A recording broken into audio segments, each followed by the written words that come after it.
Well, it's just struck 4, so welcome everybody to this presentation, and I'm absolutely honoured to be asked by... This meeting is being recorded. Thank you. Good, I'll say continue. To introduce Karl, our speaker for today, and I'm just going to, I just put down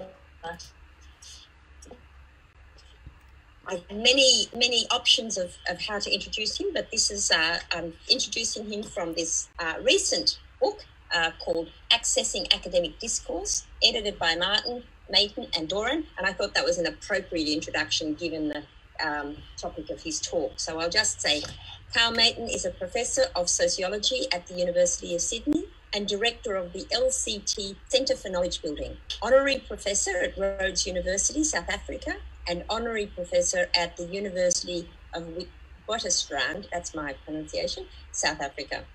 He's the creator of Legitimation code theory, Karl's book Knowledge and Knowers Towards a Realistic Sociology of Education.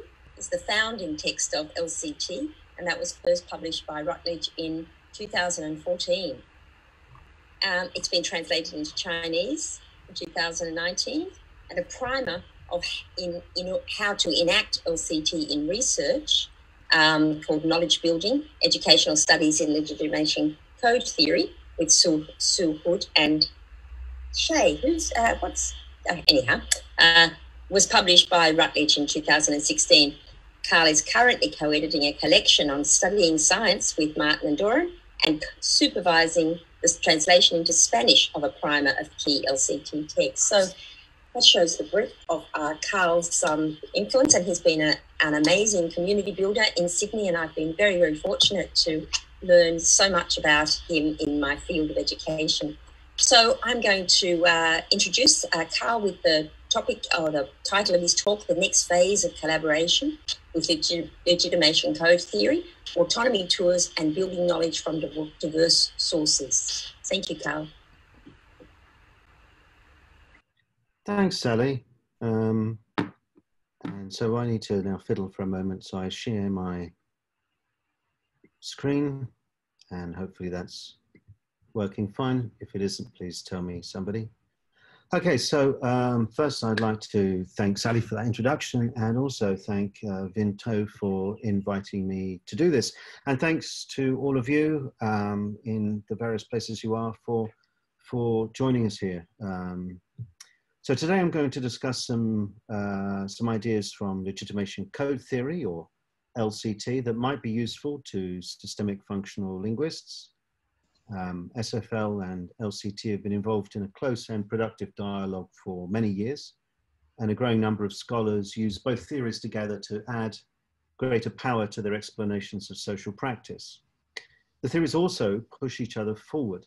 Each framework highlights issues the other framework has not addressed, leading to the development of new ideas. And today I'm going to introduce some concepts from LCT that might help to shape a new phase of this collaboration. And the ideas are called autonomy, and they can help us understand how different kinds of knowledge and practice are brought together. So this talk's going to have 4 main parts. First, I'll briefly outline how SFL and LCT both complement each other and push each other forward. And then secondly, I'll introduce some concepts of autonomy codes. Third, I'll illustrate what those concepts can reveal with some examples from analyses of classrooms, although that's by far not the only thing they can be used for. And then I'll conclude by asking how they might be useful to SFL, how they could support SFL studies of practices like education, and how they can support, do you want to mute yourself, Ian? And how you can support SFL theoretically with issues of things like consistency in register and shifts in field and things like that. So I'll start then by introducing legitimation code theory, LCT. So LCT is a sociological framework, and like SFL, it's a toolkit that's used for empirical research and to shape practice. And so far, LCT has mostly been used to look at knowledge practices, especially in education, but But also there's been a number of uses more widely, such as looking at museums, looking at legal processes, and it's often used alongside SFL. Now, it's well known that from the 1960s, Michael Halliday and Rukai Hassan both enjoyed productive dialogues with Basil Bernstein, and Bernstein's theoretical framework is one of the foundational frameworks for LCT. So from pretty early on, SFL and code theory, which is the sort of the kind of name I kind of use for the sort of longer tradition, sort of taking Bernstein and then SFL, Bernstein and LCT together. So from early on, SFL and code theory were engaged in a sort of dialogue. And it began with Bernstein's concept of, well, revolved around Bernstein's concept of coding orientation and what became known in SFL, christened by Jim Martin as semantic variation. And in the 1990s, it focused on issues around pedagogic discourse and genre-based literacy. And around about the turn of the century, it began centering on Bernstein's notion of knowledge structure and the SFL notion of field. Now, at that point of the story, that kind of focus at that moment is discussed at length in the introduction, the first chapter of the book that Sally was mentioning, by Jim Martin, myself, and Jürgen Doran, Accessing Academic Discourse, because that was a moment, a kind of profound moment, really, in which SFL encountered LCT. LCT emerged from the early 2000s, and it changed the nature of this dialogue. I'm going to go through all of this, as you can see on the slide. Not going to go through it all, but you can just see from that table that there's several phases over the past 20 years. And you can see that many, many, many more concepts are now becoming involved in this dialogue, in this exchange. In fact, almost everything in both theories is now involved in some way in the exchange. From the perspective of LCT, these phases have been catalyzed by new dimensions. That's the name that we use for groups of concepts that examine a particular set of organizing principles that underlie practice. So, for example, phase 5, you'll see the semantics dimension from the code theory side of things. That was only created in the mid 2000s, mid to late 2000s. So the fact that it's only become part of the dialogue since then as phase 5 is simply because it didn't exist beforehand. And that doesn't mean that specialization, which was key to phase 4, is no longer part of the collaboration. It still is. It's still part of that. So it's really piled up. The amount of things involved have grown. And I mean, part of that is that LCT is a lot younger than SFL. And as it's grown, as new dimensions are created, they can come in and they can sometimes have quite a big impact on the dialogue and collaboration that has been going on for decades. Now, one reason for much that impact has helped shape both theories is that we now work together far more closely than ever before. So before 2005, the main people involved were fewer, for one thing, and they lived at other end, the other side of the world from each other. So when Basil Bernstein was dialoguing about various things with Rukai Hassan, for example, in the 80s, Hassan was in Sydney, Bernstein was in London, they're the other side of the world. And they didn't have Zoom or Skype or anything like that back then. But in 2005, I moved to Australia. And from about 2007, I think I began working very closely with Jim Martin and Sue Hood, and then more and more and more SFL scholars and engaging with that group around Sydney, the Sydney School and so on.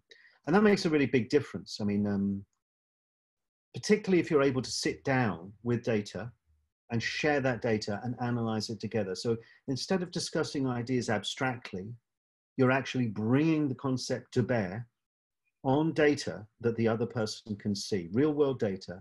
And that becomes a kind of Archimedean point. It becomes a point of leverage, an extra theoretical, a thing outside each of the theory against which the theory is being brought to bear. And that provides a means of being able to see how things what happens is that the other theory will shed light on something your theory just cannot handle or hasn't seen before, or it doesn't quite fit yet. And that begins to open up all sorts of new possibilities. So the dialogue has become ever more close, and more people are using those both theories in the research to offer sort of complementary analyses. Now, why do SFL scholars do that? Don't you have enough concepts to learn already? You do. You have an enormous number of concepts. It's an extravagant theoretical framework with like just, I don't know, loads of concepts. But sometimes LCT can be useful. So if we take, for example, the LCT idea of semantic waves. Now that's it's from phase 5. It's the most recent phase of collaboration. And I'm just going to do something very simple. This is what's called a semantic profile, or what you do is you trace SG, or semantic gravity. You don't have to do both, but I'm going to do it very briefly in this simple example. Semantic gravity refers to the context dependence of knowledge or practice. And on a profile, it's shown stronger at the bottom to weaker at the top. So from really simple words, from concrete to more abstract, although I hate that word because I don't know what it means half the time, but you know what I mean, from more context dependent to less context dependent. And we also look at semantic density, which refers to the complexity of knowledge, and that's usually shown from simpler to more complex up here on the y-axis. And then we trace changes in that knowledge over time or over text time,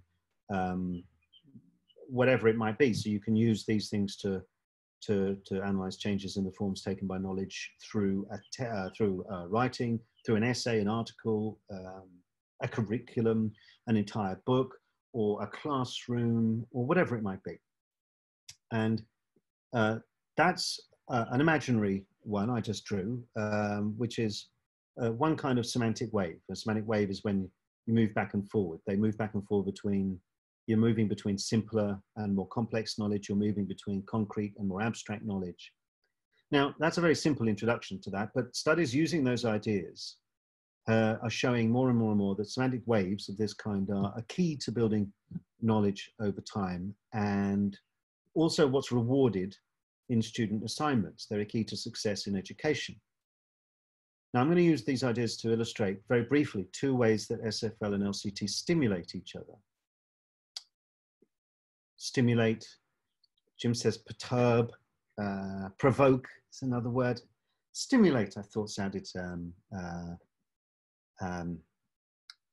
more nicer, should we say. So the first is that they're an example of how SFL and LCT can be used together to shed more light on what's being studied. So we can use semantic profiles to explore the changes in the forms taken by knowledge through a text, or whatever that text might be. And we use SFL to reveal the linguistic, or more widely the semiotic resources drawn upon to achieve those changes in the forms taken by knowledge or practice. So for example, if the LCT analysis showed that profile in a text, then SFL analysis might reveal that this move here from simple concrete knowledge, such as maybe, I don't know, an empirical example or personal experience or something like that, up to more concrete, a little bit more concrete, a bit more abstract, such as a generalization or maybe a theory or something.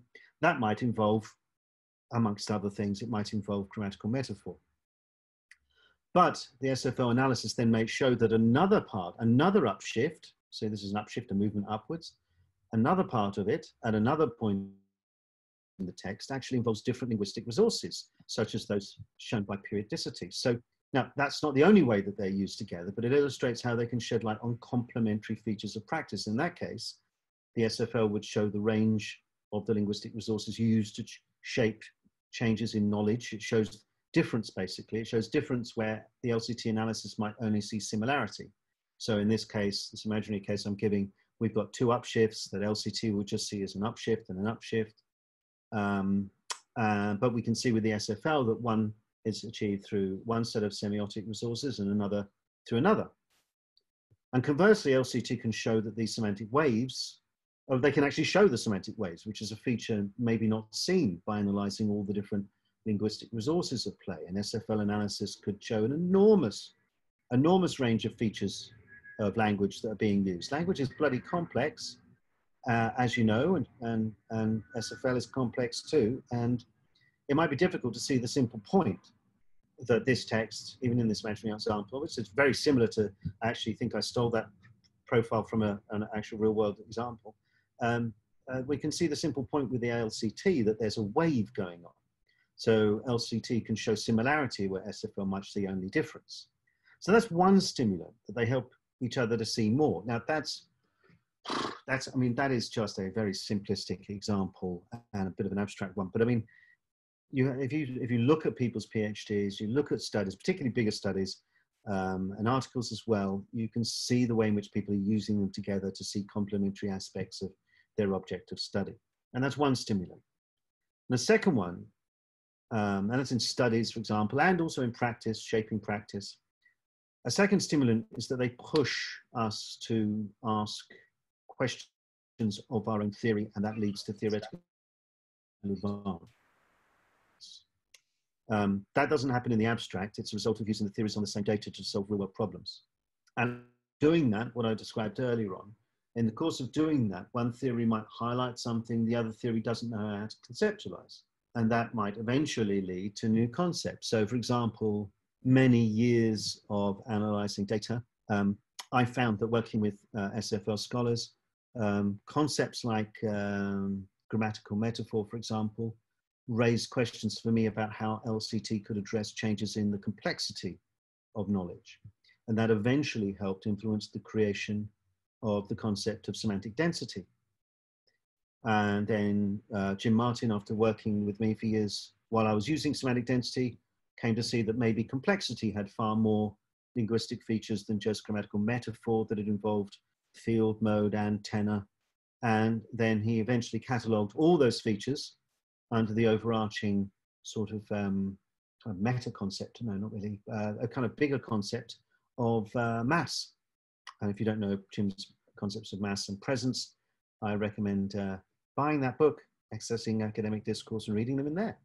So the really interesting questions are raised by ourselves. So Jim's asking questions in this example, Jim's asking questions of SFL, I'm asking questions of LCT, but they come in response to each other. And sometimes we ask questions. I remember Jim saying, you know, what is grammatical metaphor, over and over again, like he was the dentist in Marathon Man, which if you haven't seen the film, don't. You'll never go to a dentist again.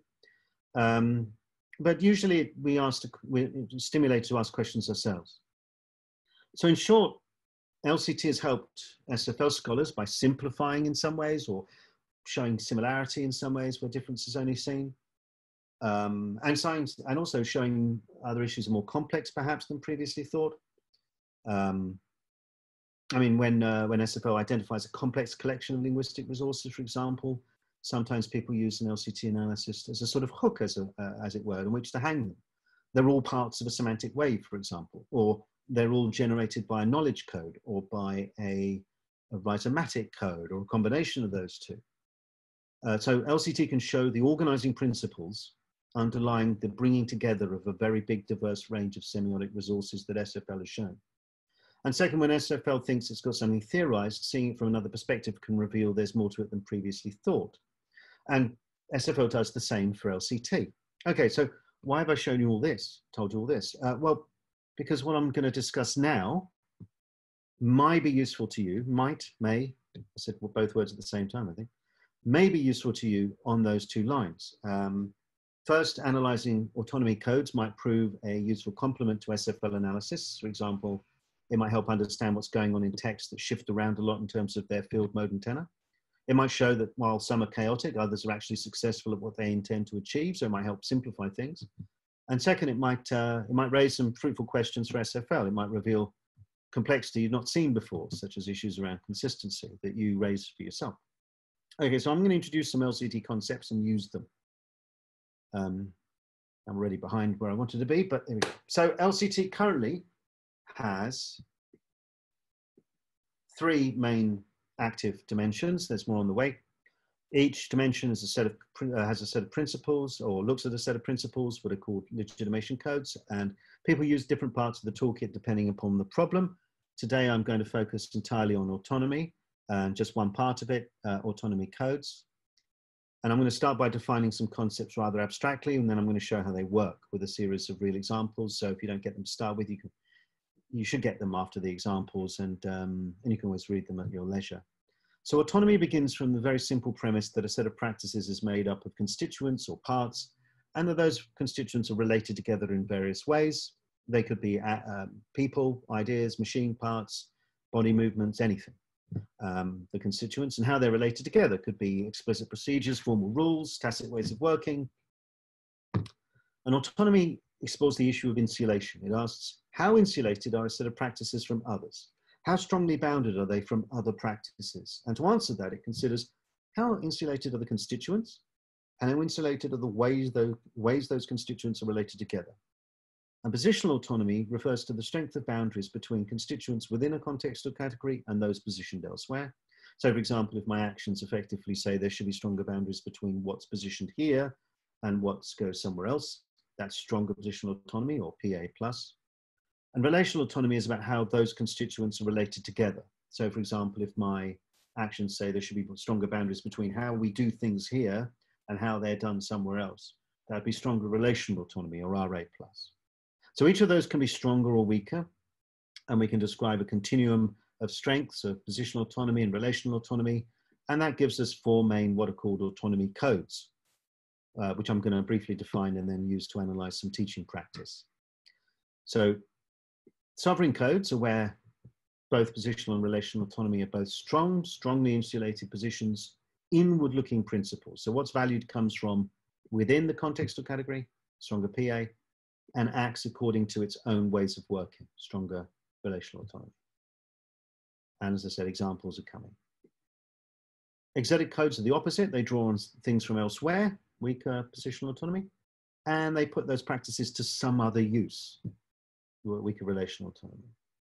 Introjected codes are where practices come from outside, but they're turned to a purpose that comes from here. They're turned to purpose, our purpose is here. And the last one, projected codes are the other way around. So they're where we take practices from here and we use them for some other purpose. Now, like all LCT codes, this is a topology. These are not four boxes. There are infinite positions on the plane. This is an old one I always use, but I am actually, in fact, currently doing an analysis of the various elements of video animations that involves not exactly a scatter pattern, but it certainly involves a synoptic view which has all parts of the animation all over the plane. So you don't put a thing in a box. So something like the video animations I'm analyzing right now may have a bunch of codes involved in them. The same thing with a lesson or a text or whatever. So that's one way we can use them. It's not the way I'm going to use today. I'll jump over that. What I'm going to do is trace pathways. This is what we call pathways, which are movements around the plane, movements from one code to another, like these two. So these are the actual two I'm going to use. So one's called an autonomy tour. It doesn't have to involve those three in that order, but it will today. An autonomy tour is simply where you start in one code, you go somewhere else, and you end up back at the original code. That's a tour. And a one-way trip is a one-way trip. You start in one code, you go to another code, you do not go back. You do not come back. So that's what I'm going to look at today. How I'm going to use them? Well, LCT concepts, autonomy codes, specialization codes, semantic codes, they can all be used to look at almost anything. So they're very abstract.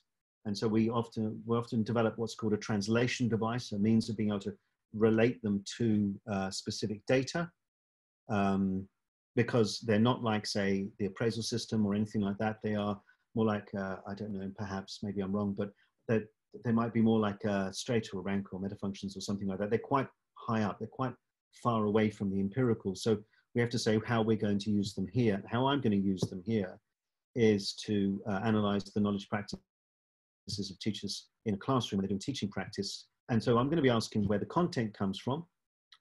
If it comes from within what we call the target, it's stronger positional autonomy. If it comes from somewhere else, it's weaker positional autonomy. And relational autonomy here is about the purposes to which it's put. So if it's for teaching and learning the target knowledge, it's going to be stronger relational autonomy. If it's some other purpose, it's weaker. The last thing I'll just very briefly mention is a target. I think it's probably the most important concept in autonomy. And here I'm just going to race past it. You can read about it at length. In general terms, a target is what makes a context or category distinctive. It's what makes this a talk and not a birthday party or something else. We know LCT is a sociological framework. It's socially aware, just like SFL. It knows that what is a party or a lecture or whatever it might be is socially constructed and subject to change. So we don't make any we don't define things, what's in or out. We don't say, this is science, that's maths, this is history, that's everyday. We look at how the participants construct those boundaries, and that's what's called a target. In this case, we analyzed what teachers plan to do using interviews and all their course materials, and we identified what they saw as their target, what makes their lessons distinctive, what they're trying to do in this. And that helped us create a translation device for relating these concepts to our data. This is it. I don't want to bog down too much in this, but it basically defines, it's a way of carving up the continuum so that we can allocate our data into stronger or weaker, or 4 levels, in fact, should we need to. How many levels? There are, in fact, other more levels as well if you go to a 3rd level of the translation device. How many you use depends on your object of study and your problem. Here, our teachers saw their target as New South Wales Stage 4 history or science syllabus, because we studied history and science teachers. And that's years 7 and 8 in school, and everything else is weaker. So if it's content from that, it's stronger positional autonomy. So positional autonomy is stronger when they or their students discuss knowledge from that syllabus, and it's weaker when they discuss anything else. And second, I just realized I don't know if you can see me waving around my cursor on your screen, but there you go. Second, they describe their target purpose as teaching that content. So relational autonomy is stronger when they're using whatever they're talking about to teach the syllabus. So stronger plus, and it's weaker when they're doing something else. Just to assure you, Karl, we can see you waving, and it's great. You are communicating wonderfully with your hands. Thanks. Oh, okay, good. And if I point that way, it's because my screen is there and I forget that you can't see it with my PowerPoints. So we can, that's a bit crude, plus, stronger or weaker. We can go further, we can distinguish, we can expand a little on different parts of the target. So for example, here, core target is the specific unit of study being taught. And one of the examples I'll talk about is the ancient world. And ancillary are other targets, other topics from the target, such as medieval world or anything else from the wider syllabus. So the point here is that that's how we've done it here. Now, as I've said, I'm in the middle of analyzing animations used in specific tasks in classes, and we use it differently there. We use these different levels. Target is the lesson, not the unit. Oh, sorry, the target is the target level. The first level is at the level of the lesson, and then core target and that second level, ancillary target and so on, they are at the level of task. So what levels we use this at depends on our object of study. But here, in these examples, it's at the level of the unit. Level of syllabus and then unit. Now, non-target is anything else that's not the target, but we can break that up. It's not just a blob, usually things that are outside of what something's trying to do. It just becomes a kind of miscellaneous category, but we can actually see there are things that are closer or further away from the target. And here we describe the associated non-target as being other educational knowledge. We view that as being closer to the target than knowledge from outside education. That's just a way, these kind of distinctions, just a way of being able to get us a systematic means of analyzing different kinds of knowledge being expressed in terms of their strengths of positional autonomy and relational autonomy. And then we can see what changes happen in the nature of the knowledge. And then we can see what might be the secret of success for integrating different forms of knowledge. So there's a purpose to all this, not just labeling. Okay, so you've patiently listened to lots of theory. I'm going to give you some actual examples. These come from the PEAK project that was led by myself and Jim Martin and Sarah Howard and Len Unsworth.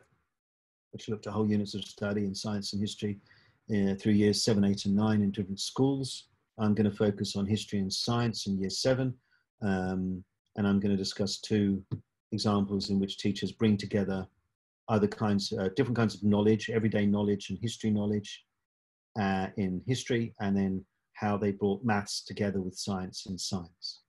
And I'm going to trace the pathways very briefly of those teachers and show how an autonomy tour, which I showed you earlier, and you'll see again, can help build knowledge from diverse sources, and a one-way trip prevents the building of knowledge. So I'm going to begin by contrasting 2 history teachers from different schools. They're pretty much alike in every other way. They're the same year of school. They see their target as teaching and learning the state history syllabus. They have the same state history syllabus, and the specific unit of study that they're studying is the ancient world. That's their core target. So they're very similar. In my first example, they're both year 7, I should say. They're both, in the first example, a teacher will draw on geography and politics and everyday life, and she's going to take her students on a one-way trip out of history, and she doesn't return. She doesn't return to a target content or a target purpose, and it kind of breaks down. So here's the example. We're at the start of the lesson, and she has written down on the whiteboard today's question, which is, where was ancient Rome? And then she puts up a map that's called the Roman Empire. She puts that up on the interactive whiteboard, and she says, this tells us that the Romans, the people who are from Rome, they didn't just have one city, it expanded. The places where they lived expanded, and they had a whole empire, which means a huge area of land where they spread out and they owned it all and they lived. So she begins deep inside what we call the sovereign code, her sovereign code. It's content from syllabus about ancient history, because stronger positional autonomy, and it's for the purpose of learning about ancient history, stronger relational autonomy. And it's right over there. It's actually right in her core target because it's in the unit. She then displays a map of modern Europe with Italy highlighted, and she says, so this is now modern, not ancient, but modern. This, she points to the map, is Rome, the city, and this, she gestures more widely, is the whole country, is Italy. This whole country is Italy, the country. And she continues, so the capital city is Rome, like our capital city is Canberra, and this whole country is colored in orange. And if you see the map I put on your desk, she says, you can see they've written Italia, because that's how the Italians said the name of their country. So a use of a modern map, the modern idea of capital cities, and the examples of Canberra and the modern nation state of Italy are all content from beyond her target of the history syllabus. They're not the ancient world. They're weaker positional autonomy. She could have taken the example of Canberra as the capital city of Australia and turned it to the purpose of explaining relations between the city of Rome and the whole Roman Empire, but she didn't make that link. So the purpose remains weaker relational autonomy. If she'd done that, she would have what's called introjected. She would have moved into an introject. She would have moved over this way she would have strengthened relational autonomy, but she didn't do that. So she's over here. She's just inside the exotic code. It's still educational knowledge mainly. So she's moved into an exotic code. She then says, and there's nothing wrong with that, as we'll see. She then says, does anybody know this? Italy is easy to spot because it's the shape of something. And a student replies, a boot. And just in case you can't remember what Italy looks like, that's what it looks like. So that's why they're saying it looks like a boot. And she continues, yes, a boot. See how this is a lady's high-heeled boot? There's the high heel, there's the toe, and it's a big, long boot. Can everyone see that? And the student asks, Miss, what's the top then? Oh, I don't know. Just pretend, up until about there, it's a boot. So by using the shape of boots to identify modern Italy on a map, she's further weakened positional autonomy and relational autonomy. So both the content and the purpose are now beyond education. She's deeply inside an exotic code. Now, again, there's absolutely nothing wrong with that. And the second example in history is going to do the same thing. Drawing on everyday knowledge can help students engage and provide a way into the complex constellations of knowledge that are academic disciplines. The problem here is the teacher is not able to bring those ideas back to help students understand the history she wants them to learn. She tries to bring them back. She retraces her steps to strengthen positional autonomy. She moves from the boot through the location of modern Italy and the idea of a capital city back to reach ancient Rome. She says, so the city is Rome, but now in the modern day, the whole country is Italy. Do you get it? Okay, but we're talking about ancient Rome. Look at this, it's massive. Here's Italy with the boot, but all of the red parts were owned by the Romans. And she also, so she's trying to get back. She also tries to strengthen relational autonomy by reminding students of her target purpose. She says she will be asking them, where was ancient Rome? So she's trying to get back. She strengthened the positional autonomy. She moved that way. And then she moved that way. So combined over to here, she's trying to get back, but the students don't follow her. They stay down in here, right down in here, as they attempt to find boots on maps. So a series of students ask for her help to find a boot, or they question whether the shape she's pointing to looks like a boot. I can't find the boot on the paper. The boot is the white one. You found it? That was a boot? There's lots of them. Students finding boots all over the place. Look, that's where you put your foot, and so on, and so on. And the students spend a while searching for boots on maps. And then the teacher returns after a number of minutes to what she calls today's question, which was, where was ancient Rome? And she says, it will now be discussed another day. It won't be today's question after all. So what happens is that we have a one-way trip here out of history. It began in the sovereign code. It moved to just inside an exotic code. And then it kept going and didn't come back. She tried to retrace her steps. The students didn't come with her. So knowledge from geography and knowledge from everyday life did not become integrated with the history knowledge, because the ability to find a boot shape on a map remained very strongly segmented from the knowledge of ancient Rome that she wanted them to learn. So that, in that case, different kinds of knowledge coming together didn't happen. Let's compare that with the strategies of a different teacher, same target, same core target. She looks at Sparta rather than Rome. That's all. That's the only difference, really. And she's discussing how government works in Rome. Like the previous one, she draws on students' everyday understandings, and it begins with her discussing the Gerousia, I think it's pronounced, a group that shapes law and policy in Sparta, and how they made decisions differently to another group called the Ephors. And she said, it's not like the Ephorate, because the Ephors can actually say yes or no right at the end. Do we ever say yes or no in Australia? Sometimes. Sometimes. When sometimes? What's it called? Do you know? A referendum. A referendum, yes, well done. So this begins deep inside her sovereign code. Both the content and the purpose were about the ancient Rome, the ancient world, sorry, Sparta. And the teacher then shifts deep into an exotic code. She asks the students about the non-target content of whether yes, no voting happens in Australia and what its name is. And she does that for the purpose of clarifying whether yes, no votes occur today. In fact, she makes this move again, actually. She says, some people look at the Gerousia and say, well, they're not really having a debate because they can only say yes or no. Well, we have referendums where we want to change our constitution, and in a referendum, the government can only ask you a question where you say yes or no. So she's shifting again from the sovereign code to the exotic code, deep inside it too. She's just shifting between syllabus knowledge about ancient Greek government, everyday knowledge about modern Australian politics, not explicitly connecting them yet, just putting them next to each other.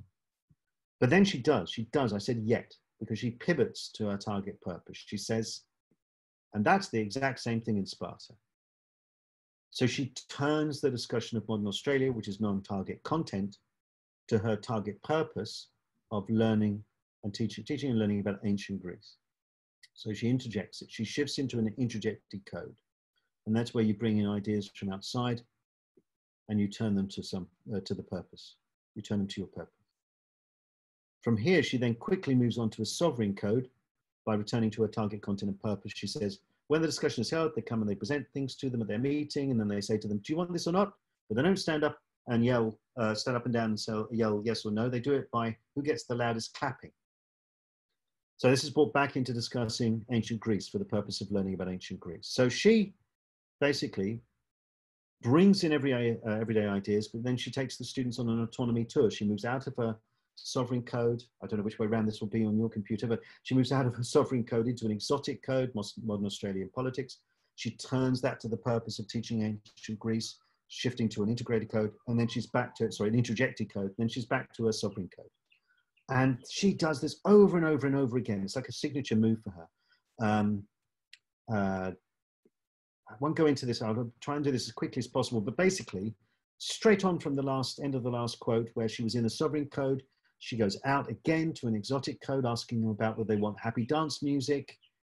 And then she turns that to the purpose of illustrating the Spartan voting system. And then they move back up to talking about Sparta again. She does this over and over and over again, one tour after another, and it's all the same pathway to. It's the same, almost a signature for her tour. Why she do that? Well, she's by leaving her sovereign code, she's making it more accessible. As I said, there's nothing wrong. Staying in your sovereign code forever would be deathly dull. And she's providing accessible ways in for students to understand the history knowledge she wants them to learn. But to make those analogies and those examples work, she brings them back to that history knowledge. She interjects and she integrates. She does an autonomy tour rather than a one-way trip. And that's the simple message of studies of classrooms and elsewhere so far that we're finding. There's more in the stuff that we're working on right now, and will be out in all good and evil bookstores in about 9 months' time, 10 months' time, a book called Teaching Science, which will have more on this sort of thing. But studies are suggesting that integrative knowledge building, bringing together different kinds of knowledge, you need to get out, in order to be able to do that at all, you need to get out from your target and get over to somewhere else. You need to travel, but you also need to bring those lessons home. So you need to take your readers and your students on an autonomy tour. You need to go out to other content, to other purposes and/or other purposes and come back. You don't have to do it in that particular model of those three, but which I'm using today, and I'm going to use again in the science example. You can, I've got another example, many other examples where people just zip on a return trip. They go from one code to another. But the thing is, you've got to bring it back. You've got to come back to where you started and connect it up. You've got to connect it up. Okay, let's have a look at science and something that doesn't involve everyday knowledge. This is something I've written at greater length about in the book I just mentioned, which is also full up with amazing stuff that will blow your mind about SFL. And I won't be talking about that right now. By Jim and Yagan and Jing Hao and many others, Sue and David and so on. So maths in science. I'm going to look at how maths in science are brought together. Again, this is year 7. Again, the two examples are very similar. Same target, state syllabus for science, same core target, unit of study called, it's actually called Earth and Space Sciences. And they're both looking at what's called the inner core target is they're looking at why the Earth has seasons. And the first example is an autonomy tour. The students have done an experiment into the effect of the angle of sunlight on the temperature of the Earth. They used a lamp for the sun, a wooden block for the Earth, and they placed the lamp at different angles, and they recorded the temperature at the start and after 2.5 minutes and after 5 minutes. Prior to that, they'd written a hypothesis of what they think would happen. And that was all done in the previous lesson. And I'm going to now analyze the first 35 minutes of the next lesson, in which the teacher gets them to turn that table of results that they've done from that into a graph, and then talks about what that graph is showing. So she begins by recounting the experiment and asking students about their findings. She says, we did an experiment where we measured temperature, and we shone a torch at a block, and we changed the angle of the block, and we measured how much the temperature changed. So who can give me a statement about what the results did? And a student says, as the angle of the block increased, the temperature increased. And the teacher loved that statement. She goes on to ask other students after that, but she really loved that statement. We are deep inside her sovereign code here. She then says, we're going to graph. I want you to think about the graphing rules. Now, graphing is often associated with mathematics, so this raises the question of whether it's inside or outside her target. If you do what just about, well, a lot of people have done, many people have done, particularly philosophically, is if you try to define mathematics or science, you will just tie yourself in knots. Maths is a key language for science. They're often intertwined. There's no way, and there's no way of being able to say this is forever and essentially maths, and this is forever and essentially not maths in terms of science. It's now science, has been absorbed into science. With autonomy codes, we just go around this minefield. We just look at what the target tells us. And the teacher said her target was stage 4 science syllabus. The stage 4 science syllabus for New South Wales has a strand called science inquiry skills, which includes construct and use a range of representations, including graphs, to represent and analyze patterns or relationships in the data. So graphing might be in her target. But it depends. The syllabus makes clear that science inquiry skills like this are those which give students tools they need to achieve deeper understanding of science concepts. So graphing is part of the syllabus when it is closely integrated with learning what it calls the science knowledge in the syllabus, such as factors shaping Earth's seasons. So it's not a case of graphing is maths, so outside a target, or graphing is science, so it's inside a target. It's a matter of how graphing is discussed and used. It can be inside or outside. She can basically describe it, discuss it, construe it, using a much loved SFL word, construe it in a way which is either inside or outside her target. In this case, she begins by recounting the graphing rules completely separately from a discussion of anything to do with syllabus knowledge. She discusses with students the graphing rules in terms of the axes of a graph, X and Y, and where the independent variable and where the dependent variable goes. She says, so who can remind me of what the rules are for graphing? Y versus X, says a student. Y versus X. How do we know which goes where? The independent variable goes on one side. Yes, that's good. And the dependent variable goes on the other one. The thing that is the most regular, which is usually your IV, your independent variable, goes on your X, and your DV goes on the Y. Now, as content, this is related to Earth's seasons. Sorry, unrelated to Earth's seasons, so it's weaker positional autonomy. And its purpose here is to recap the graphing rules, not to learn anything about Earth's seasons. So it's an exotic code. But she then says, now in this experiment, who can tell me there's a little problem? Have a look at our data. Can you tell me which one goes on the x-axis and which goes on the y-axis? And students give various suggestions. And then they realize there's too many variables. And she explains, so in this experiment, we've got 3 sets of data. And she goes on to explain what they need to do. Now, the content here, locating variables, is not related to what the experiment will show about Earth seasons. So it's non-target content. It's down here, it's weaker positional autonomy. But she's turned it to the purpose of creating a graph that will show that knowledge. It's stronger relational autonomy. She's interjecting that external, outside mathematics knowledge. She's saying, in this experiment, bringing it over, changing the purpose. Now, in the history tour, that was a step that in one of them, the first one I looked at, that was a few seconds. It was like half a dozen words. Here, the teachers and the students remain in the interjected code for 15 minutes, working on their graphs, having discussions about that. And she tells students where the time and the temperature should go and how many lines they need to draw and that sort of thing. All of this content, absolutely unrelated to Earth seasons, all for the purpose of showing what the experiment reveals about that issue. So should they stay in the interjected code for all that time? And then the students, when they finish, the teacher then shifts the class back to a sovereign code. She gets the students to write a conclusion in their workbooks about what the graphs show. They discuss whether this supports or refutes the hypothesis they made before the experiment and how they might improve the experiment and test the ideas further. And then she integrates the graphing of the experiment back into a discussion of Earth seasons. She asks the students, are we really interested in a block and a lamp? Obviously, no. And she gets the students to remember the term model and reminds them it was the model of the sun and the earth.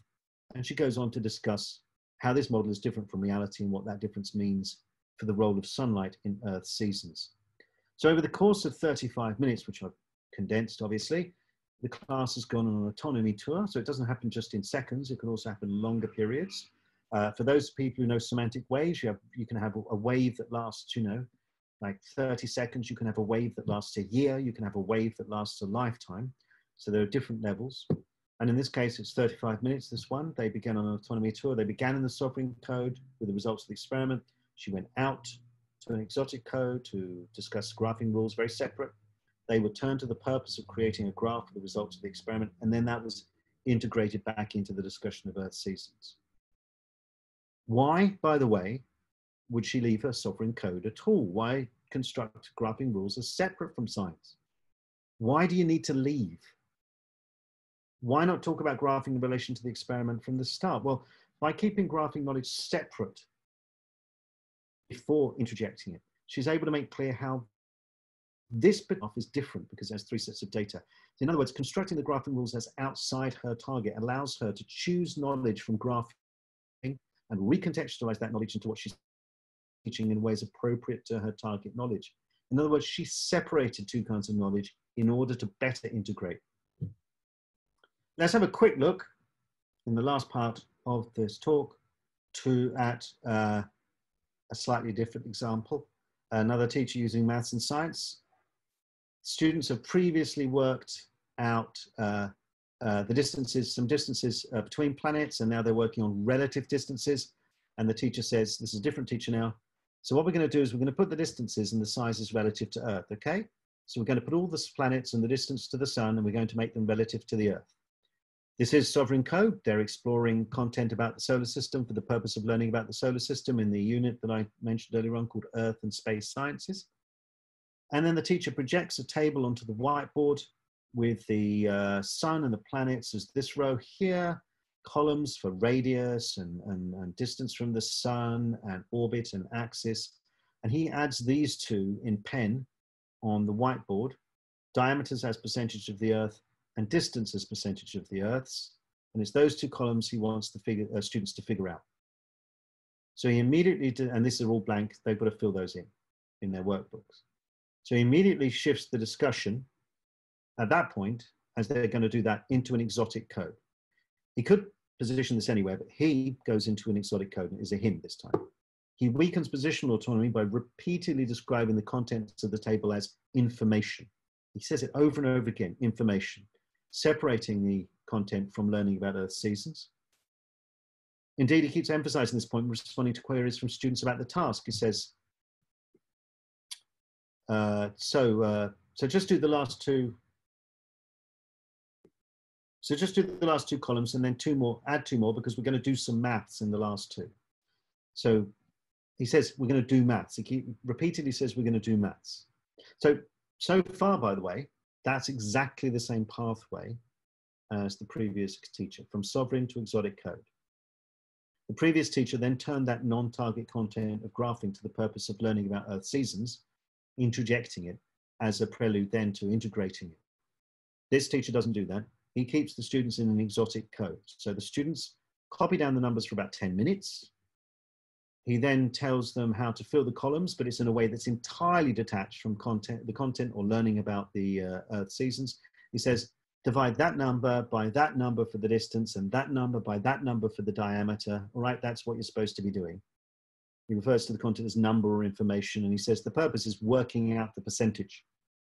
After almost 40 minutes, he asks the students to call out the numbers for the first column. He then asks, what do these percentages actually mean? Aha, this is an opportunity for turning this to the purpose of learning about the Earth. This is a prime chance here to interject all this stuff towards his target, and indeed his core target purpose. A student suggests a lot of numbers, that's what it means, and the teacher just moves on to giving instructions for calculating the second column. And the whole process then repeats, so he doesn't move anywhere. And after nearly an hour, the activity is brought to a close by the teacher stating, I know it's confusing, and saying that they will move on to another topic in the next lesson. So the autonomy pathway here is a one-way trip out of science, which is the target for the student, teacher, and into calculating numbers. So leaving his target to enter another kind of knowledge was not the first step to integrating. The maths he says they're doing is not related to or integrated into the syllabus, what the syllabus calls science knowledge, and those two remain completely segmented from each other. So what does all that mean? So to conclude, what I've been arguing is twofold. First, that a key attribute of building with different forms of knowledge and bringing them together, and it also can be different other things, different kinds of people, different kinds of practices, different kinds of whatever it might be you're analyzing. You need to travel. You need to do an autonomy tour. If you're going to integrate them, you need to travel. You need to embrace, in this case, different knowledges, different ways of working, but you need to return to your target content and your target purpose. You need to bring it all back home. If you're a Bob Dylan fan, whatever you define as your target. That's blindingly obvious, but as we've often found in our research, it's often missed in classrooms, and it's often missed in research too. Scholars shift between kinds of knowledge without bringing them into fruitful relations. You can read many examples of scholars writing, and they might bring in an everyday example, or they might move from a theory, a concept to data, or back again, and they don't actually interject them. They don't interject or integrate them. They just kind of shove them next to each other. My second point is that, or different disciplines, for example, and a collection that's interdisciplinary can often be like. My second point is that we can use these concepts to track autonomy pathways, and we can show what success actually means in any specific context. And then we can teach that to newcomers, such as students. I don't have time to do this today, but we've been using the concept to analyze student assessments, and that shows that some pathways are more valued than others. We analyzed the science assessment in which students pretend to be scientists, reporting to a government about the effects of a change in the Earth's tilt. And that involves at least 3 autonomy codes, and the teacher valued the highest those students who did all of them and in the right order, in a particular order. One pathway of moving around the knowledge was valued more than others for that assessment. So this kind of analysis can reveal the rules of the game, as we call it in LCT, that often remain hidden. So we can use these to help students succeed in education. Okay, finally, what does any of that mean for SFL?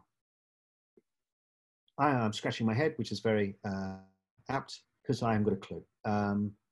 But we can guess. If we think back to where I began, I said there are 2 ways LCT and LCFL influence each other.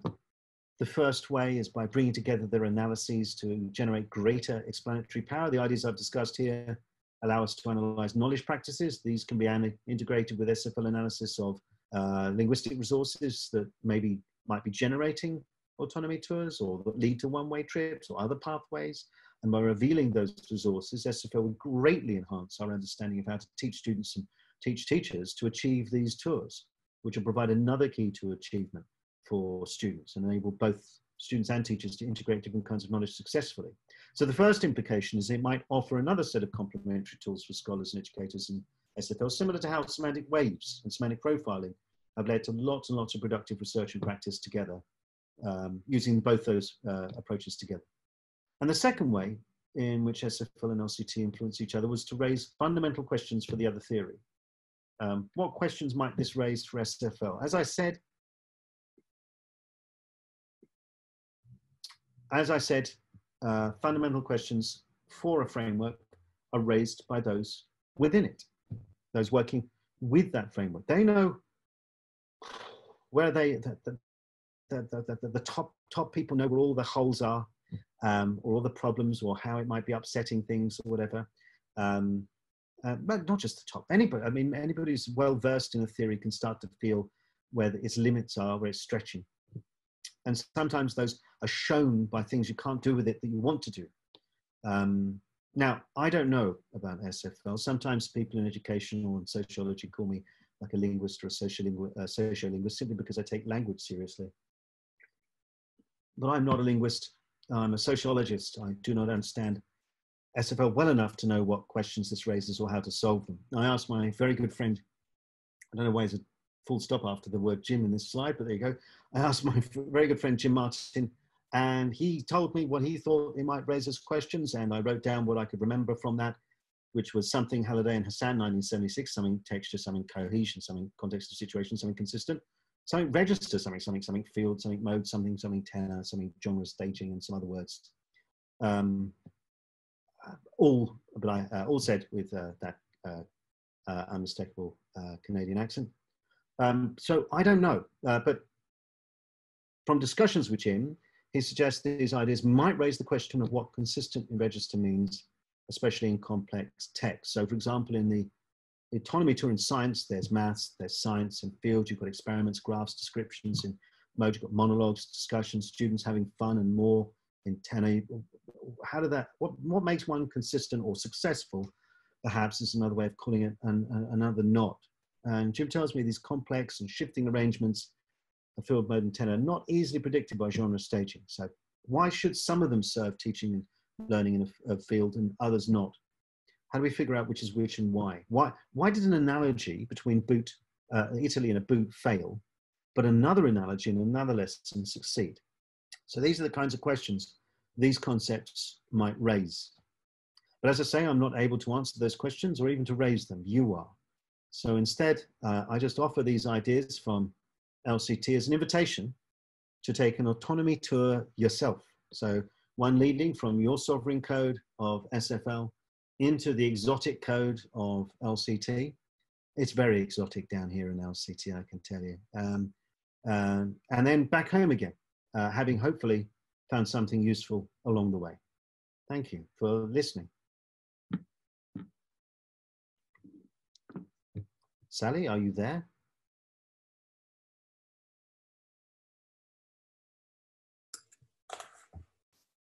I'm here, Karl.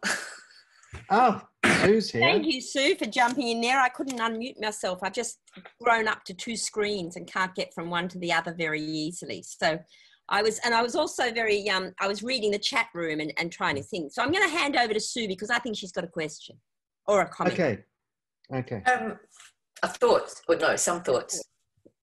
I mean, in my head, I run through some of the lecture data that I've, know inside out and what these lecturers are doing.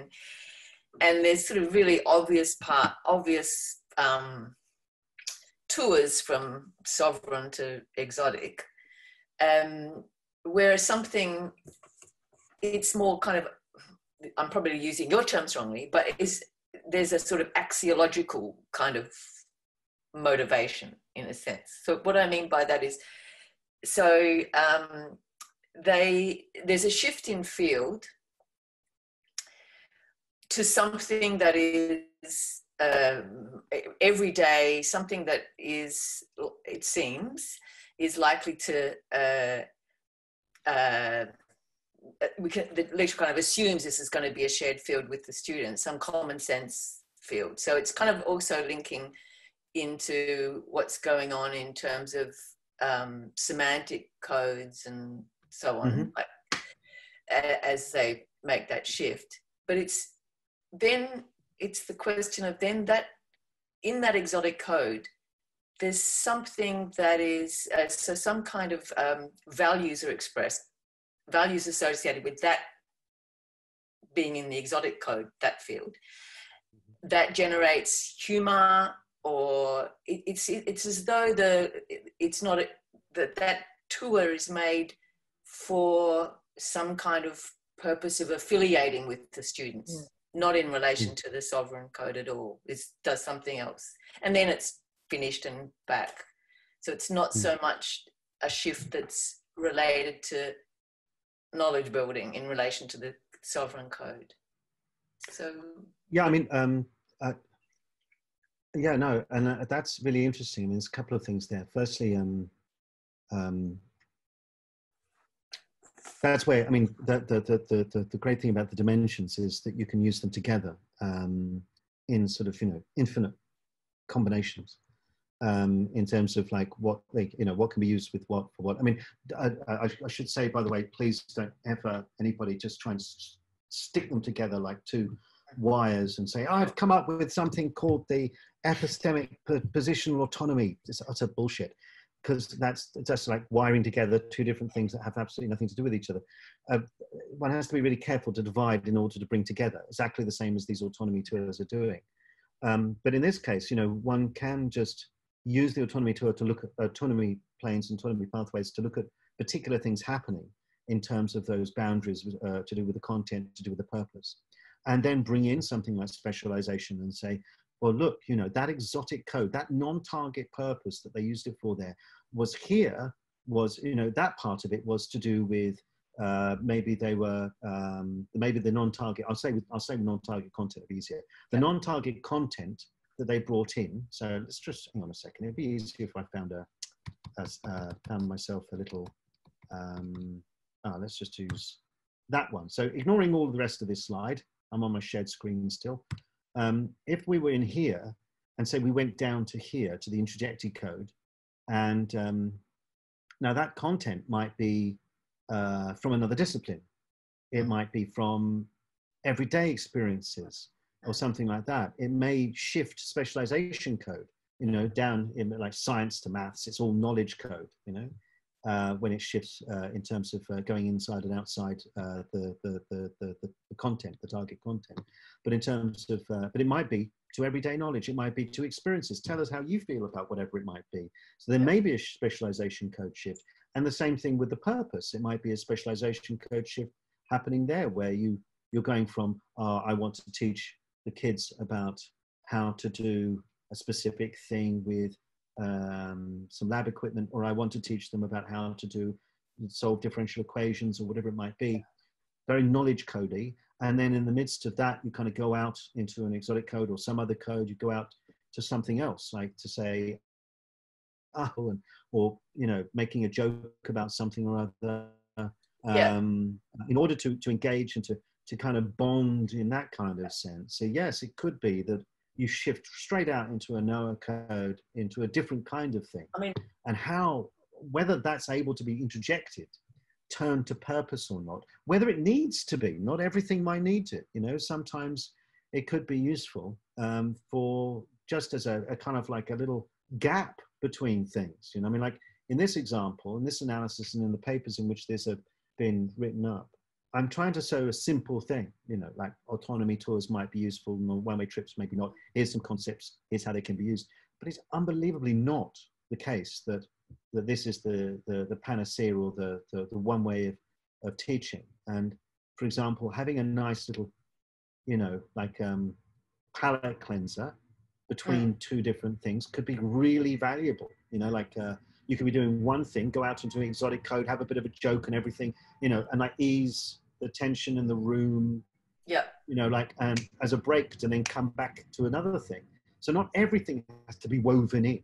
And not things can serve different purposes, but for the purpose of weaving things together, you do need to interject and integrate. Now, that may involve specialization code shifts, which becomes, and they also will maybe involve semantic code shifts. So what we can start to see is that in doing this, what teachers are doing and what authors are doing and what speakers are doing and researchers are doing is actually quite complex.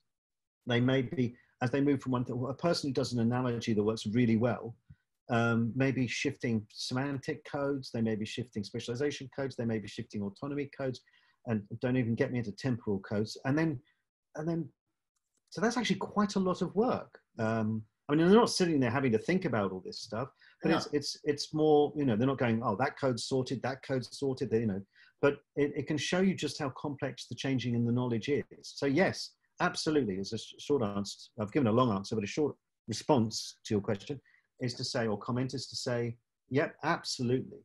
There are specialization code shifts going on all the time. And one of the kind of challenges in a way of developing or using concepts like this in LCT is to put that aside. So while you're doing it, so when I was analyzing these lessons, I analyzed them along 5 different dimensions, actually, all at the same time, which almost made my brain explode.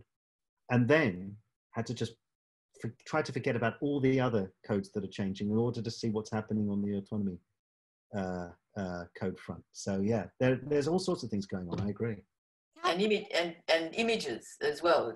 I mean, it's the example I had in mind was this lecture, and it was my famous, you know, urine formation lecture, and it's all about, you know, one of the features of one of the body parts that's involved. There's a technical term, fenestration, and the lecturer says, a slide comes up and there's a technical slide that has these images of this body part and its little holes in this piece, and the next one comes up and it's got beside it an image of a window and a cat sitting on the windowsill. And one of the students says, what's that cat?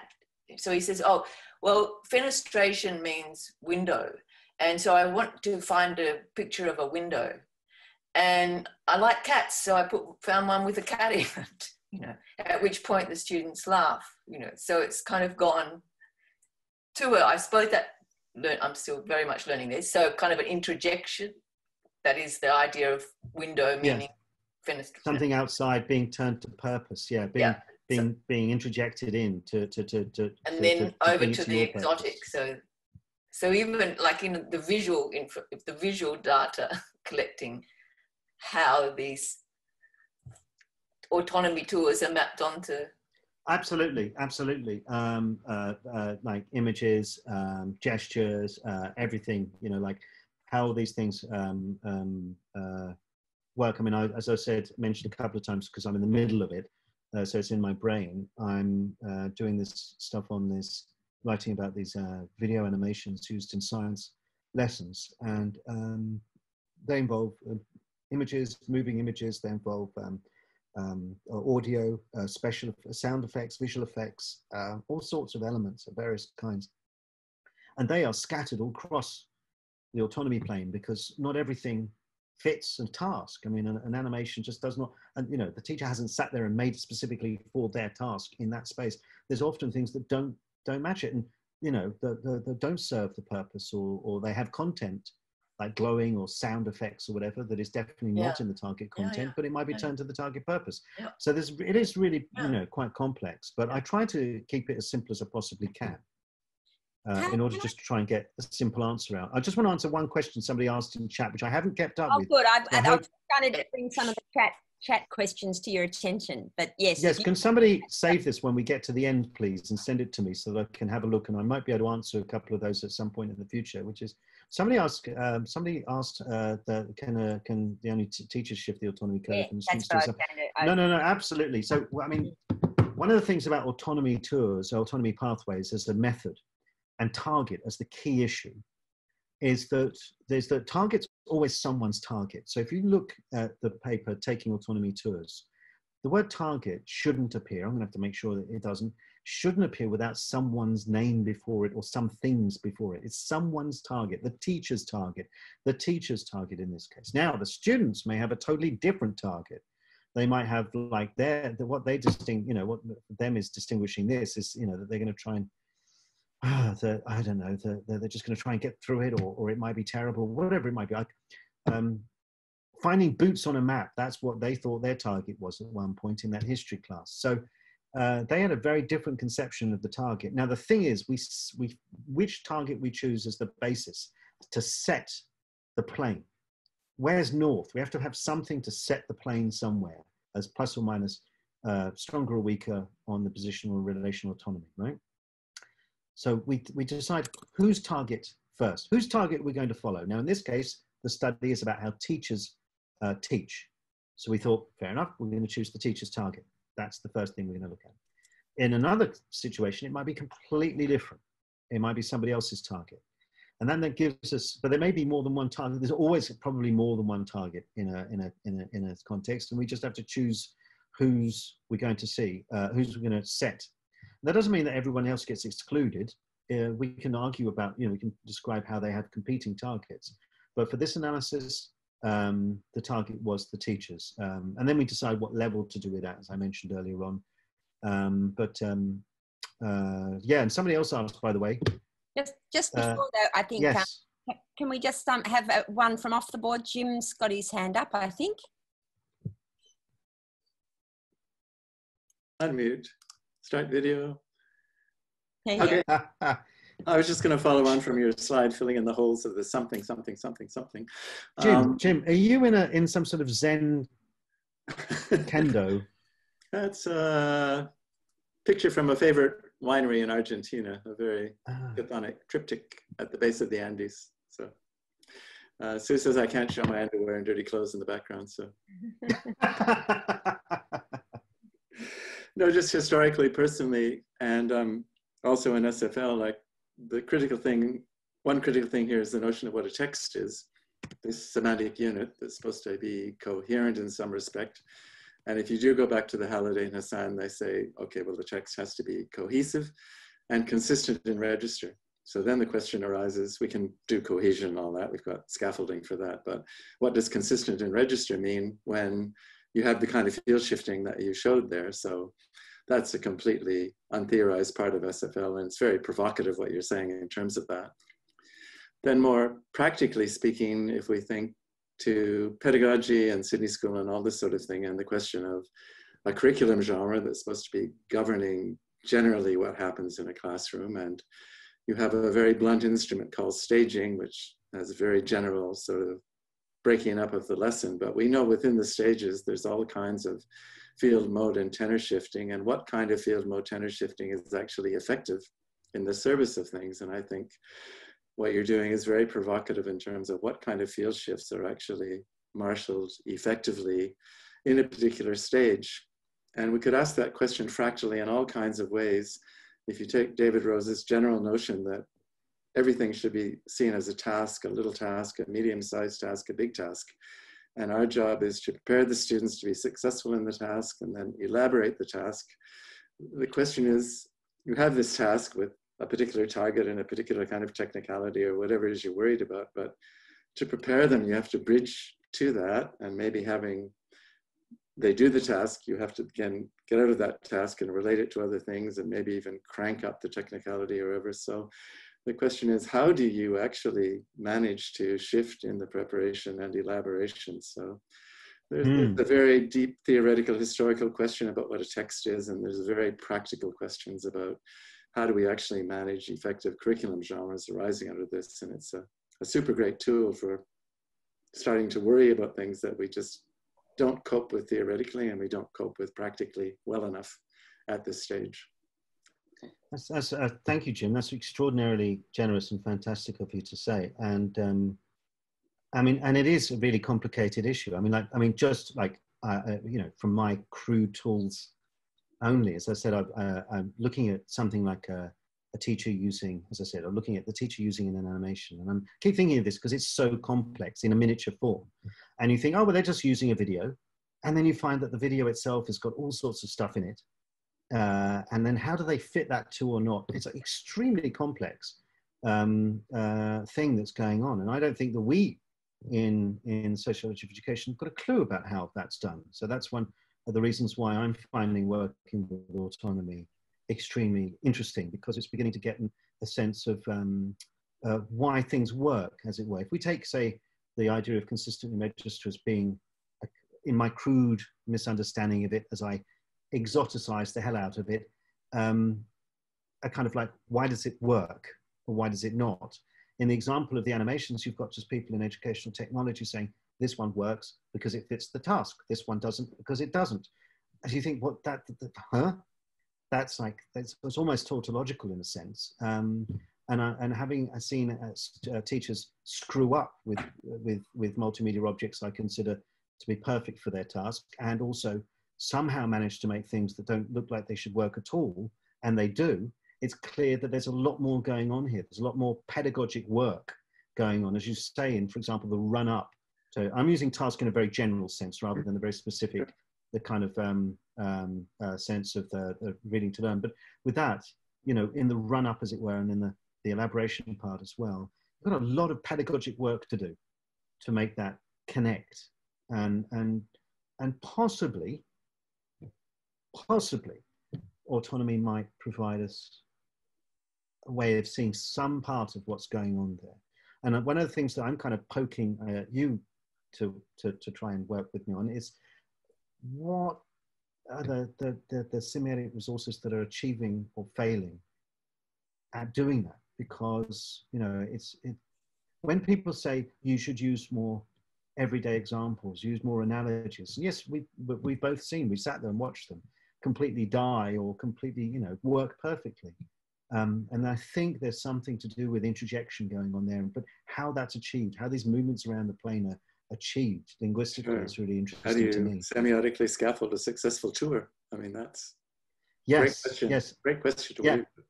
Yeah, well, I'm just basically going, look, these people who succeeded, that they went, look at they did these things and they did that thing and so on. Yeah. And then you say, how did they achieve that? I go, what? They just did these things. Look at the nice things that they did. I don't know how they got there. Not at that kind of level. So that's the wonders of the academic division of labor that I enjoy so much. Yeah. I wonder whether there's this notion of bridging, and I immediately comes to my mind of kind of bridging meta language, and how, you know, in conversations with Lucy McNaught and others, we've really teased this notion of bridging. It has to bridge to somewhere. It's not just renaming, you know, in SFL meta language, it's just not renaming something into a common sense term for its sake. It's, if you're going to sort of, you know, recontextualize in, you know, the various ways that we have to, it has to have kind of breadcrumbs back to the theory. And I wonder whether, you know, that might be a way of not necessarily with the meta language, but thinking about what are the breadcrumbs that are like the choice of example or the choice of analogy, you know, kind of, you know, what semiotically kind of ties it back to the sovereign, or in that sense. Exactly. I mean, and it's going to be, I mean, I'm really hoping that I can kind of like poke and prod and provoke and perturb or whatever Jim enough to sort of like tease into this, get into this and start unpacking some of this, because I mean, not because I think SFL needs more concepts or that that, you know, I don't do SFL. So, you know, what you guys do, it's like, it's not the life or death for me. But when those things are teased out in SFL, what happens is, for me, to be really selfish, is that things start to open up that I don't see before. And then you start seeing that, for example, say I say the word introjection, which for me right now is a nice simple term. I move there to there, you know, I move from the left to the right-hand side of the plane. In any way, shape or form, I'm introjecting. Even if I'm not shifting code, I'm introjecting. That's lovely. And then it'll turn out, I'm sure, that the semantic resources for an analogy or for an example or for a metaphor, whatever it might be, are completely different. And so, or images or, you know, gesture. And suddenly it becomes more complicated and we have to start seeing how, and then of course the LCT concepts start to bend and warp and I have to try and figure out how to, you know, and we together as a field, people like Yake and Doran and so on, and start figuring out how we can make sense of this stuff. So I think it's great. And so I hope that this stuff is going to be of interest to SFL, and but not just to reconfigure new concepts, but also in terms of like adding to the fantastically strong tradition of pedagogic support and pedagogic, I don't like pedagogic intervention as a term, but the kind of pedagogic professional development sort of work that SFL has been so amazingly strong at for such a long time. So I'm hoping that it may have potential use for that in the same way that Semantic Waves has. I guess one of the questions that I've just been reading on the group chat too, that's of course you know, provoking to all of us, is thinking, you know, Daniel says it's interesting to consider that the teacher's intended tour may not be what the students experience, you know, that notion, or their intended tour as well. Absolutely. So I mean, I in those simple examples, I was tracing what the knowledge expressed by the teacher, with a little bit of the students to show that they weren't going to follow the teacher back. Because actually, if I just focused on the teacher in the boot example, Italy and the boot in history, the teacher she returned. She did a return trip. She went all the way back from the boot to ancient Rome. She did. It's the students themselves that didn't go back. Now, they are going to be experiencing it as a very different kettle of fish. And different students will experience different things as well. So, yes, absolutely. What the pathway or the profile or whatever it might be of a set of codes of the knowledge being expressed by a teacher may be completely different to that experienced by a student, and the student next to them might experience a completely different one as well. So what we haven't done enough is to be able to analyze what the students are experiencing. Now, that's a kind of ironic thing because so many of the subfields of education research, science education, one, for example, physics education, all those sort of subfields of educational technology, they have an overwhelming tendency to look at students learning. And I think it's related to the knowledge blindness. So don't see knowledge, only see knowing, ways of knowing. That leads to thinking about what students are doing, it leads to focusing on learning. And so you have all these studies of how students learn as if teachers do nothing and as if teaching doesn't exist. So this is a kind of counterbalance to that. But one of the things is that one has to watch out for that becoming a kind of mirror opposite, not a counterbalance, but becoming unbalanced in itself, so that we only focus on teaching and what the teacher's expressing, we would only see we would only have just as partial a picture, a partial view of the picture of the whole, as do so many of the dominant approaches and so many of the subfields of education who only focus on learning. So we need to look at learning too. So in the name of the book, Knowledge and Knowers, I would say LCT has focused overwhelmingly on knowledge and very, very little as yet on knowers in terms of things like students. And I think a similar thing, I think this is a similar thing that happened in SFL as well, with a lot of trying to bring the users back into seeing how language is being used. And it's just something we have to be careful about, because I think We can't just say, this is what the teacher did, this is what was experienced. Absolutely no, not at all. This is what the teacher did doesn't mean it's experienced. We have to find ways of getting funding for that sort of thing. Now, the other thing is, one thing... sorry, I'm very aware of time, but Jim sure. wants to come back into the conversation. Do you want to... Anytime, Jim. Anytime, anyone. Just jump in. Jim, do you want to come back in? Anytime, anybody, just jump in. I might have been, I'm sorry about that. I might have been mistaken. I thought I had his hand up there. So you go on, sorry. I can't remember what I was saying. Yeah. No, that's true. Well, yes. I would say, no, I know what I was saying, is that one of the other things is that people always forget that there is a serendipity or a particular set of historical circumstances to the focus of the content of any particular set of studies. So, for example, I've spent the last, I suppose, about 10 years now looking at classrooms in secondary schooling because we got grants to do so. You know, the grants I put in for studying students and their experiences didn't get funded for various reasons. So it's a case of, as a field, we have to do this, you know, and I would be really welcoming of more studies of what students are experiencing. I think it's funny, you know, they're having the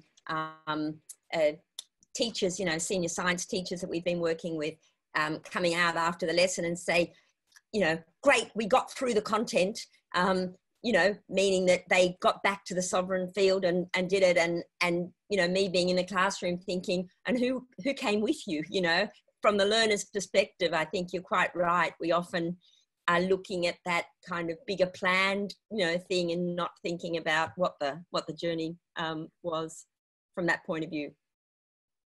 Yes. Anybody else would like to ask a question or Dominic. comment?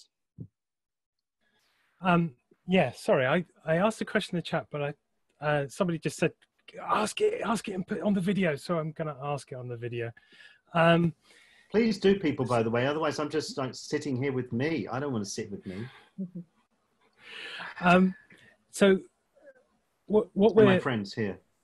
If I've understood correctly, maybe I haven't, is that the knowledge creation is better through this autonomy tour, right? That if we start somewhere in the sovereign target, we're moving down into the exotic, introjected, and then back. There's probably more knowledge creation going on. Now, I just wonder, you know, having been a science teacher and now an English teacher, and having a background in all of that kind of like learning as if teacher didn't exist kind of world, it can be a bit crazy sometimes.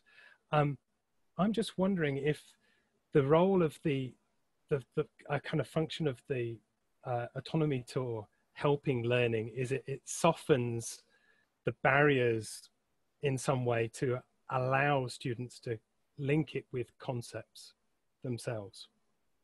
Do you see what I mean? It's like, yeah. I'm just wondering if if I'm just going off in the wrong. Well, there's a couple of things. Firstly, I would say, no, I didn't say there's more creation of knowledge, and I didn't say the words creation of knowledge at all. So there might be more integrating and building of knowledge out of different kinds of sources.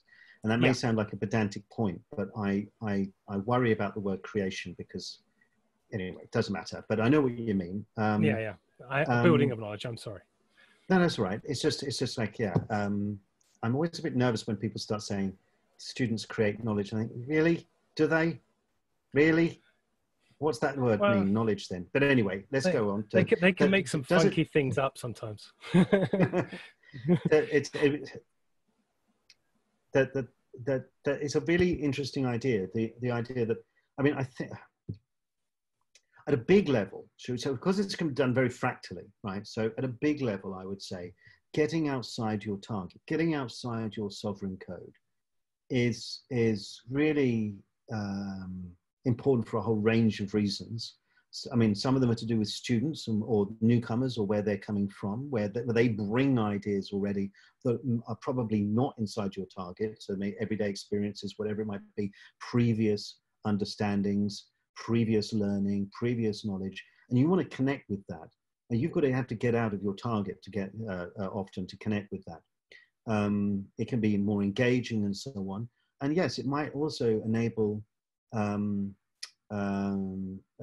things that are otherwise separated to be brought together.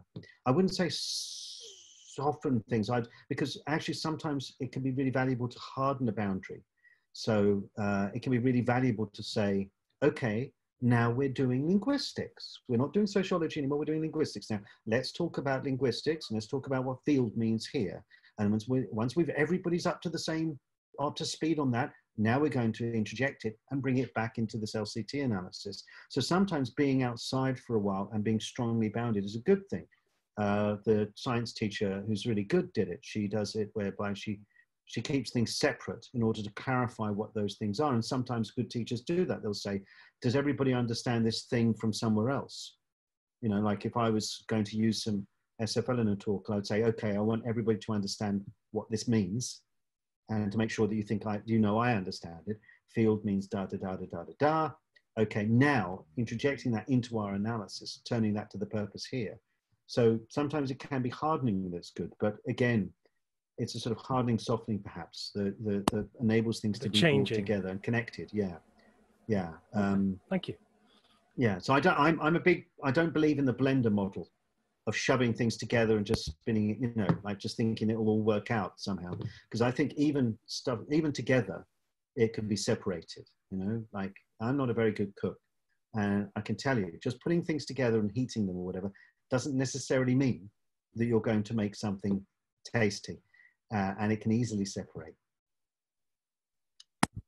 Thank you. Okay, well, we will certainly take, you know, notes of other questions, and I'm really glad you got to put that one forward, Dominic. That's fantastic. But I think we're out of time, and would you like to just kind of close it off with any last thought there, Karl? Well, I'll just say to Linda Tan, no, I don't know if anybody who's studied beginning versus more experienced teachers. I think it'd be an excellent topic. There are definitely, to Jennifer, there are definitely good and bad uses of going into the exotic. And you know, I should say that not all tours, I said it before, have the same pathway. They could be going all the way around. Or they could be just go back and forward, a return trip into another code. Yes, and I think it'd be very, very interesting to consider also to compare what a teacher wants to do in terms of this sort of thing as opposed to what actually happens as well. That would be very, very interesting. Well, just going through the chat here. There are so many lines of research opened up and so many conversations opened up, and I feel really, really excited because I can feel, you know, I need to sort of build this conversation immediately in my own work. So thank you. Well, I'm gonna just close off what I'm gonna say then by saying this, which is, I thought, this is a personal failure, but I thought, failing of mine, is I thought when we redeveloped, renovated entirely the autonomy codes, that was myself and Sarah Howard, renovated entirely the autonomy codes concepts from their original conceptualization. I thought, oh, I'll write this paper or the occasional paper taking autonomy tours, and then I'll write up temporality, and that'll be it. That's it for me. I'm done. And then I discovered that just doing the autonomy thing opened up so many possibilities for me to see so many fantastic, interesting things that I realized actually I've got a good few years of autonomy ahead of me. And that's fantastic. I mean, you know, it's the same experience. I have knowledge is not just reducible to its creator or author or whatever. I experience it in the same way, you know, that you kind of like, you get to learn it, to meet it as a thing outside yourself. And for me, using autonomy to look at things like maths and science, to look at things like video animations and teaching, to look at humor, whether humor works, so an analysis of a comedy sketch that works really, really well. Those sorts of things, you just suddenly realize, wow, this has got so many things to answer and address. And I offer this to SFL people with no sense that this is finished or complete or can answer any of your questions yet. I mean, this is just the starting point, and so much of autonomy is yet to be written. Let's write it together. Exactly. Okay. Thank you, everybody. thank you for being here. Thanks, guys. Thanks, Karl. Thanks, Sally. Thanks, Sue. Thanks, Dominic. Thanks, Vin, for inviting me, and Sally for introducing me and sharing, and Daniel and Richard and everyone else who's here. Great. So, Vin, do you come in this Yeah. day? Thank you, everybody from Nigeria, and bye-bye. Nigeria. Oh my gosh, that's great. I'll leave you to say goodbye to them, Karl. That's great. Right, well, I'm going to go now. So thank you, everybody, for being here. That's right. They're not going to go without you going. Thanks so much again, Karl. Thanks, Sally. Thanks, everyone, for joining us today. See you again soon.